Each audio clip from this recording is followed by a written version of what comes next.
ஸ்ரீமதே ராமானுஜாய நமஹ. ஸ்ரீமத் அழகியசிங்கர் திருவடிகள் சரணம் சரணம்.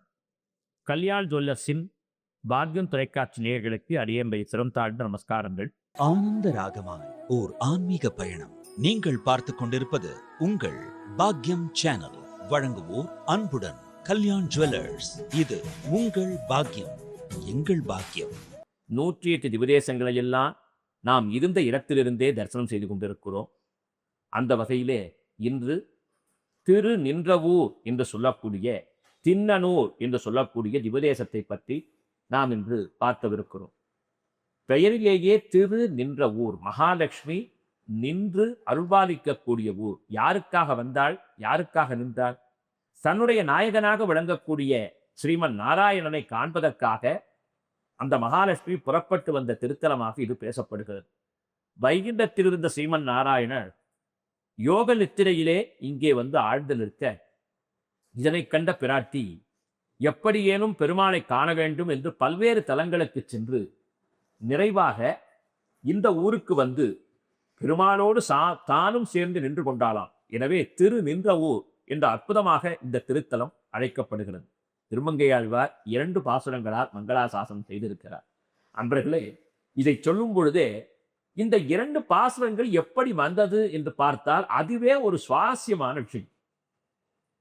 திருமங்கையாழ்வார் ஒவ்வொரு தலமாக சென்று மங்களாசாசனம் செய்து வருகிறார். அந்த வகையிலே இந்த தலத்திற்கு வந்த பொழுது ஆலயம் சாற்றப்பட்டிருந்தது. திருமங்கையாழ்வார் பார்த்தார். சரி என்று அடுத்த தலம் நோக்கி செல்ல ஆரம்பித்தார். திருமகள் உடனடியாக பெருமாளை அழைத்து, சுவாமி, திருமங்கையாழ்வார் சென்று விட்டார், உடனடியாக சென்று பாசுரம் வாங்கி வாருங்கள், அவர் பாடல் இந்த தலத்திற்கு வேண்டும் என்று சொல்ல பெருமாள் வேக வேகமாக செல்ல ஆரம்பித்தார்.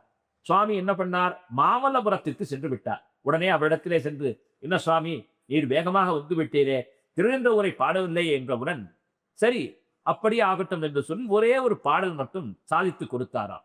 அந்த பாடலை எடுத்துக்கொண்டு மகாலட்சுமியின் இடத்திலே வந்து, பார், நான் பாடல் வாங்கி வந்து விட்டேன், திருமங்கை ஆழ்வாரும் பாடிவிட்டார் என்றவுடன், நானும் நீரும் இருக்கிறோம், ஒரு பாடல் தானா என்று சொல்ல பெருமாள் மீண்டும் கிளம்பி ஓடினார். அதற்குள் திருமங்கையாழ்வார் திருக்கணமங்கை கேத்திரத்திற்கு சென்று விட்டார். அங்கு திருநின்ற ஊர் பெருமாள் ஒளிந்து நின்று பார்த்த பொழுது ஓரக்கண்ணால் அதை பார்த்த திருமங்கையாழ்வார் மற்றொரு பாசுரத்தையும் அருளினாராம். 2 பாசுரம் வாங்குவதற்காக திருக்கடல் மல்லை, திருக்கண்ண மங்கை என்று அலைத்து திரிந்து பெருமாள் வந்து சேர்ந்தாராம். இந்த 2 பாசுரத்திற்காகத்தான் பெருமாள் ஓடினார் என்றால் அந்த திருமங்கை ஆழ்வாருடைய மகத்துவத்தை எங்கனம் சொல்வது? அவர் மகத்துவத்தை எடுத்து காட்டுவதற்காகவே இந்த திருத்தலம் உள்ளது என்றாலும் அது மாற்று கருத்து இல்லை. பக்தனுடைய மனம் நோகக்கூடாது. அதை விட அவருடைய அருள் தமிழ் பாசுரங்கள் வர வேண்டும் என்று திருவான மகாலட்சுமியே பெருமாளை அனுப்பியதால் இந்த திருத்தலம் தனித்துவம் பெறுகிறது. அது மட்டுமா, இந்த மகாலட்சுமி தாயாருக்கு என்ன பெயர்? என்னை பெற்ற தாயார் என்று பெயர். ஏன் இந்த திருப்பெயர் தாங்கி இந்த தாயார் இங்கே சேவை சாதிக்கிறார்?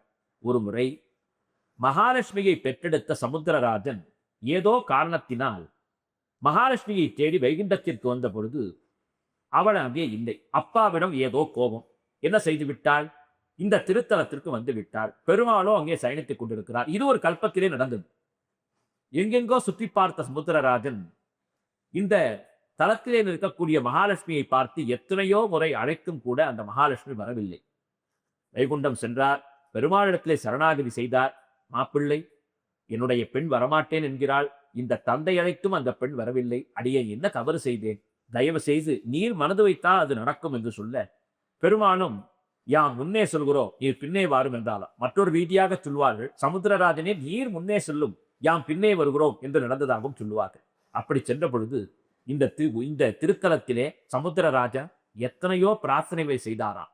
ஆனால் மகாலட்சுமி கண் திறக்கவே இல்லையா. நிறைவாக என்னை பற்ற தாயே என்று அழைத்தாராம். ஒரு தந்தை என்னை பற்ற தாயே என்று மகளை அழைக்கிறார் என்றால் எத்துணை வாத்சல்யம் இருக்க வேண்டும்.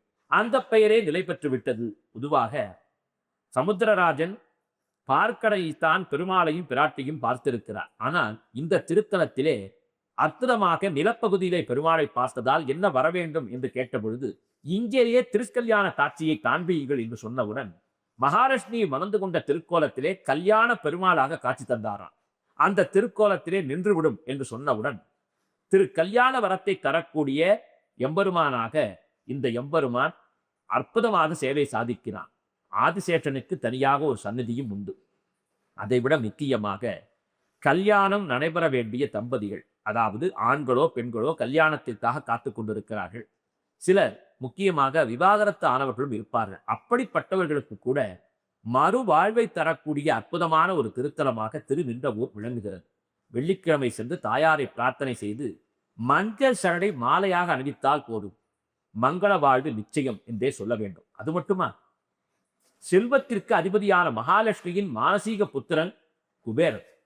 அந்த குபேரன் ஒரு சாபத்தால் பீடிக்கப்பட்டு தன்னுடைய நிதிகள், நவநிதிகளை இழந்தானார். குபேரனுக்கு நவநிதிகள், சங்கநிதி, பதுமநிதி, முகுந்த நிதி, கச்சப நிதி, நீலநிதி என்று சொல்லிக்கொண்டே போகலாம்.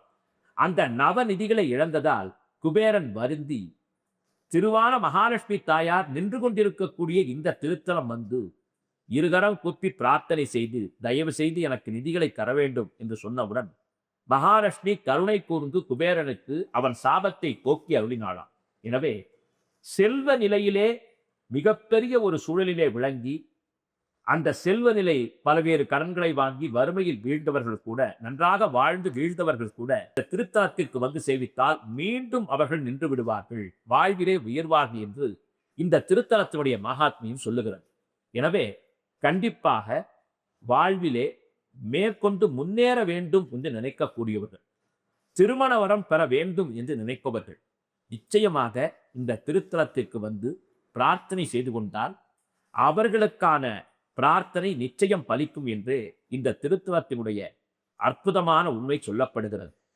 பல்வேறு விதமான கல்வெட்டுகளும் இருப்பதாக நாம் அறிகிறோம்.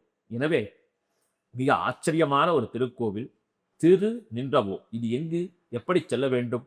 பூந்தமல்லி, அதாவது சென்னை பூந்தமல்லியிலிருந்து திருவள்ளூருக்கு செல்லக்கூடிய ஒரு வழித்தடத்திலே இந்த அற்புதமான ஒரு திருத்தலம் காணப்படுகிறது.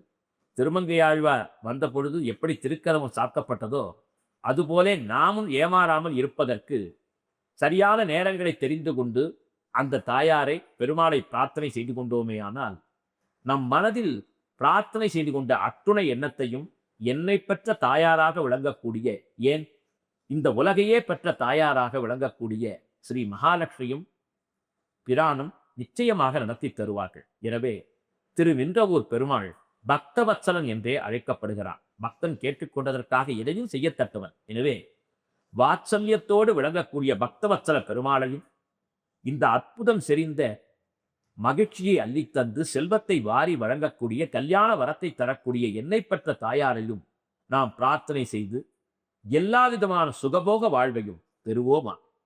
ஆனந்த ராகமாய் ஓர் ஆன்மீக பயணம். நீங்கள் பார்த்து கொண்டிருப்பது உங்கள் பாக்யம் சேனல். இது உங்கள் பாக்யம், எங்கள் பாக்கியம். வழங்குவோர் அன்புடன் கல்யாண் ஜுவல்லர்ஸ்.